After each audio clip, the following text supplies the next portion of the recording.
coming up very, very soon, as we said. On December the 4th and the 11th, we are going to ask our congregation to bring in some non-perishable food items. There are going to be a lot of people, especially now with inflation, the price of groceries, the price of gas, the price of absolutely everything being up and up and up and skyrocketing.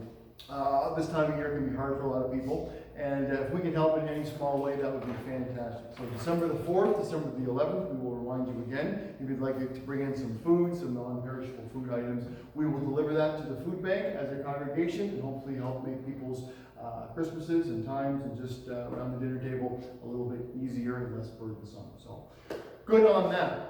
I have always been an early person. I don't mean get up at 5 a.m. like some crazy people tend to do, but I'm just an early person for things. I'm not sure whether it's just the way my brain is wired. I don't know whether it's because that's what I was taught by my parents or just my natural impatient nature reflecting back. And while I don't like to be made to wait, I also dislike making other people wait for me. But it's just who I am. If I have a meeting scheduled for 7 p.m. in the evening, first of all, it's on my calendar. So I neurotically check my calendar 27 times a day, and my appointments are there. Everything's on there to see, to remember, and allot the proper time to arrive. So to me, a 7 o'clock meeting, at least to me, it means that I'll probably be there about 15, 20 minutes early. I'll have my seat all picked out and ready. I'll have what I need for the meeting, which usually just means my phone. But I am ready to go. I'm physically present. I'm mentally prepared to begin at 7 p.m. But I've noticed that a large amount of people on this beautiful island we live on abide by what is affectionately known as island time. Have you heard of that? What a pleasant thing to experience. That's just a nice way of saying they're late for everything, right? So their idea of a meeting at 7 is they look at the clock, it says 20 to 7, and they think, oh, I still have lots of time, right? So they sit down and they watch TV for a bit, check the news, These people see 7 o'clock starting time as arriving at around then, or possibly even later than that, several minutes after that time. But since everyone else, kind of the majority, seems to do it, right? They're fine with it. Most just don't seem to care. Except for me, the guy who's been sitting there alone at 6:45, ready to go, staring at his watch, and the vein in his forehead is growing exponentially by the minute. I don't get that. I don't understand. I'll never get people who are perpetually late.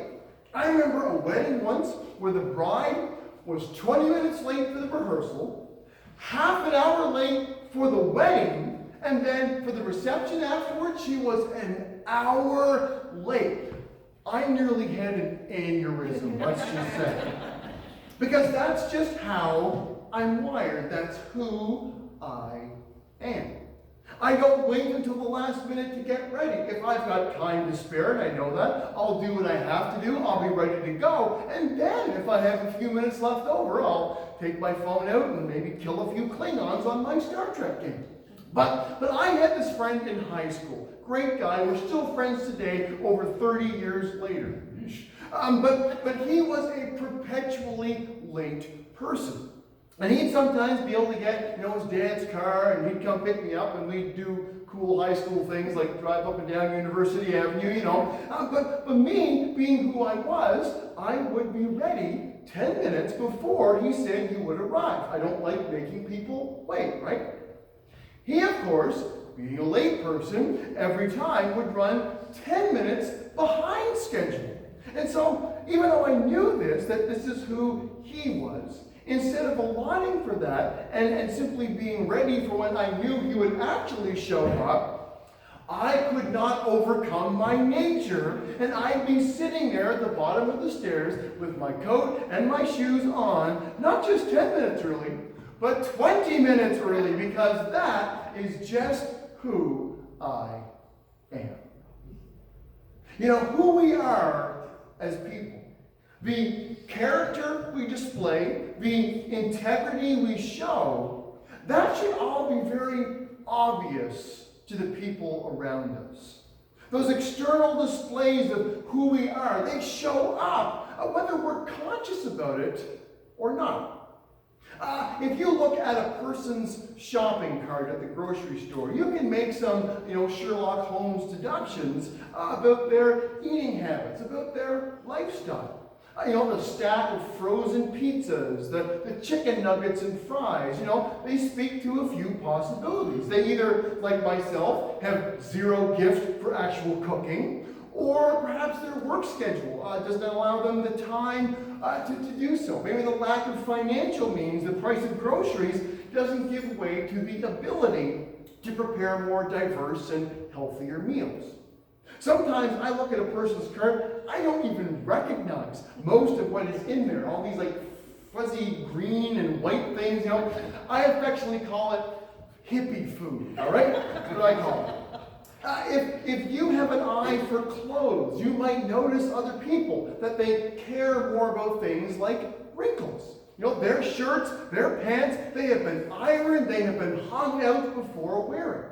Others, like me, possibly grab a hoodie off the floor and give it a sniff before popping it back on. It's perfectly good. What people will wear to something like a church service or an occasion like a wedding or a funeral, it speaks a lot to who they are and their background, right? Some grew up in a traditional setting where you wore your Sunday best because, somehow we can impress God by wearing a shirt and tie or a dress, right? Since God's everywhere, theologically speaking, we should always dress up then, but that's another story for another time. But our upbringing, it's drilled into the way we think. I've seen, you probably have too, I've seen people at funerals wearing full suits, dressed up to the core, and right next to them is a person wearing shorts and a t-shirt, right? That's so interesting, and we could talk about that, but it just points to the fact that the way we are is reflective in our outward appearance.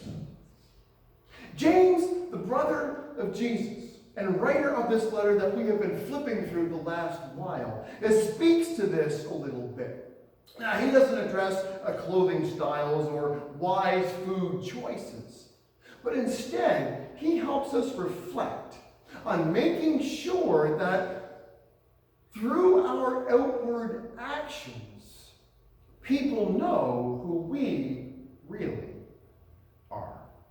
We pick up in James chapter 5, verse 12, where he says, "But most of all, my brothers and sisters, never take an oath by heaven or earth or anything else, and just say a simple yes or no, so that you will not sin and be condemned." Whenever you read this entire letter as a whole, and you read through this chapter that we've been doing, chapter 5, you might think maybe that this text might seem a little bit out of place, right? It kind of stands out like the proverbial sore thumb. Because the entire rest of the thoughts that James has been sharing beforehand seems to deal with a kind of a different subject. He seems to be more concerned about our connections to people, our relationships with them, and specifically how Christians treat each other. And he reminds us during this time to be patient. Be patient with each other. Be patient during the harder times in life. He strongly teaches that grumbling and complaining about one another, it only causes hard feelings and division. The church should never build walls between each other. No, we're to be known as people who love and serve each other unconditionally. We forgive, we support, and we are willing to give anything and everything in order to help each other. But then, in all this talk, something James seems to kind of hit the brakes a bit on that line of thinking, and he throws out this isolated statement that makes us blink and scratch our heads. He's like, love each other and be patient with each other and don't grumble about each other and, oh, don't take oaths. But where did that curveball come from, James? Well, it may not actually be as out of place as we might think. James here is obviously quoting his big brother, Jesus, from when he talked about this subject back during the Gospels. During what we often refer to as the Sermon on the Mount, Jesus also stated to not make vows or not make oaths by heaven or earth, and to simply let your yes be yes and your no be no. And so James apparently agrees with Jesus. Probably not a bad idea. But that still doesn't explain what either of them meant by their words. To do so, we have to look at what they said in the context of what was going on in the culture around them. I see the first century Greco-Roman world, it was this pantheon of belief systems. There was a god, there was a deity for just about every subject under the sun. Their culture was incredibly religious in the sense that they believed that there was a spiritual realm of some sort that had influence, that had power over them. But most of their beliefs, you see, revolved around paying homage to giving sacrifices to these various and multiple gods who actually did not care for them and were actually pretty malevolent for the most part.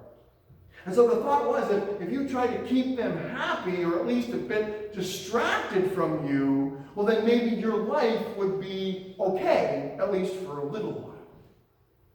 So imagine a belief system like that being the major thought pattern.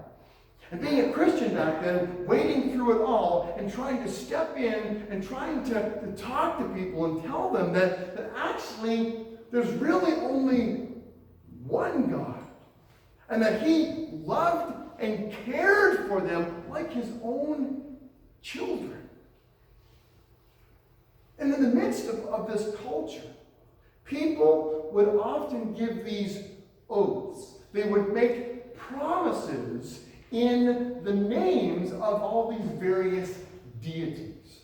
It was kind of a way of backing up your claim that your words would hold more clout because you were associating them with this higher power. It's like when I tell people my name, and a lot of people associate me with my father. Because they knew Dad, they thought he was a great guy. Oh, you're Peter's son. So, oh, Peter was honest. He was trustworthy. And suddenly, my reputation for being associated with him suddenly goes up in their eyes. I didn't do anything. But because of my connection, suddenly my words gain more importance to them. It's interesting. But because people back here, they were swearing by the names of these false gods, these false idols, Jesus made the observation and said, try this. Instead, try and earn your own reputation. In how you live, show others that your word is true. That what you say is what you will do. Period.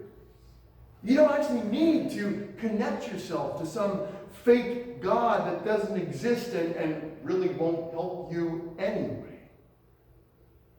Now, this attribution to false gods, it was a bad idea just to begin with. I mean, worshiping something, giving your time and money and gifts and sacrifice to someone, to something who is either not real or not deserving of that worship, that's just never good. And so Jesus seems to impress upon his hearers to steer clear from all that because it really won't help you anyway. Now, it's interesting. These words by Jesus and by James, they've kind of been taken a bit far at times and out of context a bit.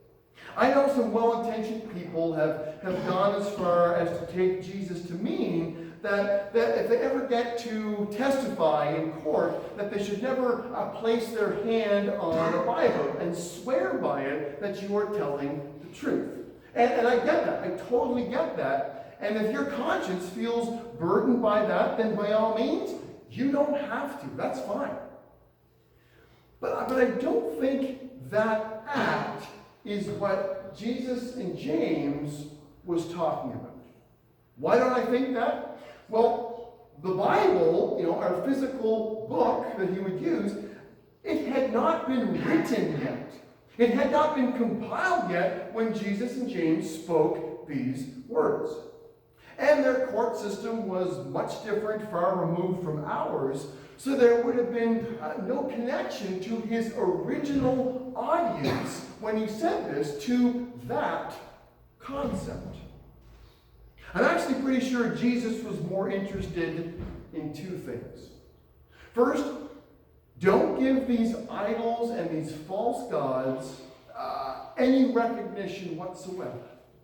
And instead, do your best to make sure that your words are believed because of how you live an honest life to begin with.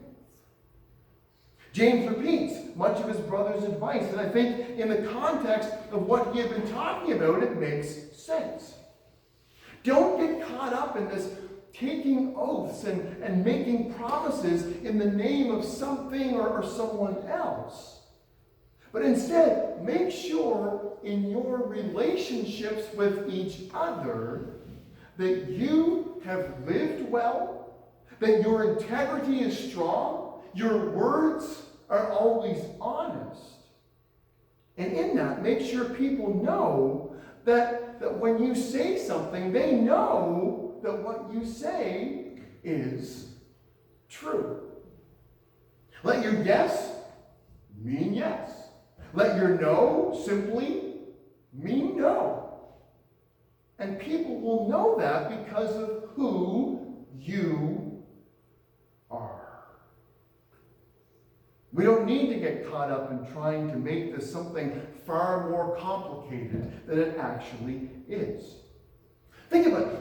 Nobody gets upset at weddings, right? When the bride and groom get up there and they express their vows to each other, right? Nobody's quoting this at a wedding. It's like, what are they doing here? They're up there, they promise to love and to cherish each other. Oh, they give their word that they will put each other first, no matter what struggles in sickness and in health, for rich or for the economy being in the toilet with crazy high gas prices and food prices and the banks raising interest rates to insane levels. I should be writing weddings, I'm telling you. But when we sit at weddings and, we don't think, oh, that's just beautiful. What a lovely couple. Too bad they just made an oath and disobeyed God and now they're going to hell, right? We don't think that. We don't freak out when judges swear that they will uphold the law with honesty, with integrity. No, we want them to be serious about that. Nobody will shake their head at a doctor who takes the pledge of the Hippocratic oath, right? To do no harm.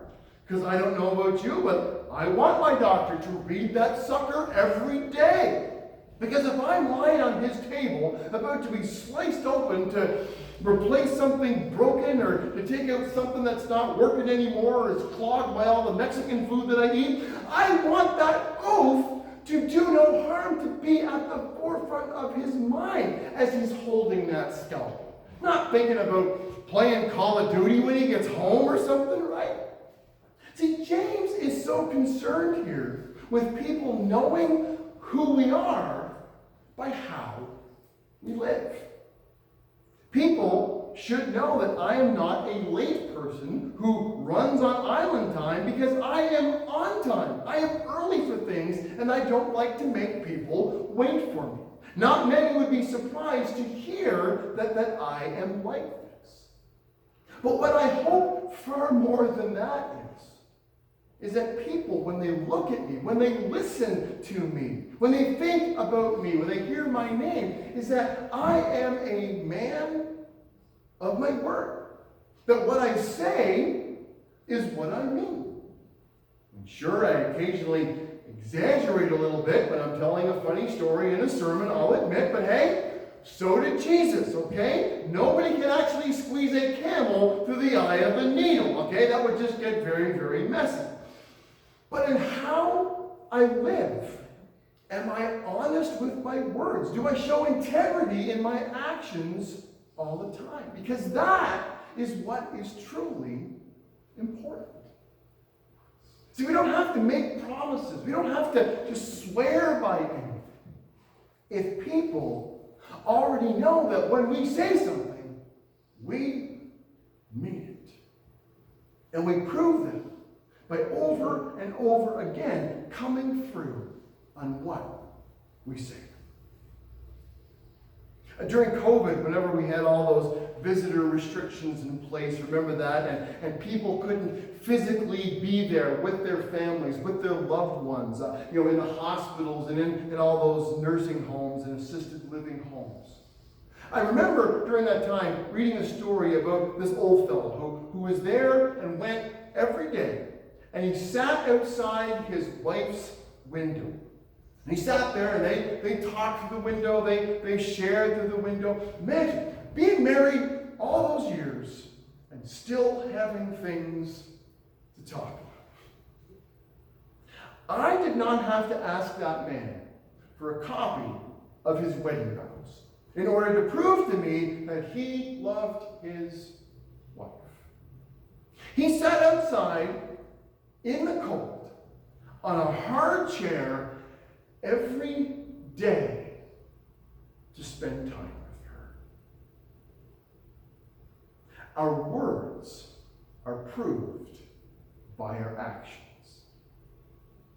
And so in our relationships, brothers and sisters, may we as Jesus followers always live up to his name. And may the people around us always know that we are honest and true to our words because of what we do and how we live. Let's pray. Father, thank you so much for this advice from Jesus, repeated by your servant James. Something that is so simple and yet so hard to do because we are broken and sinful people, Father, selfish people. And yet, God, we, as your people, strive each day to live up to these words.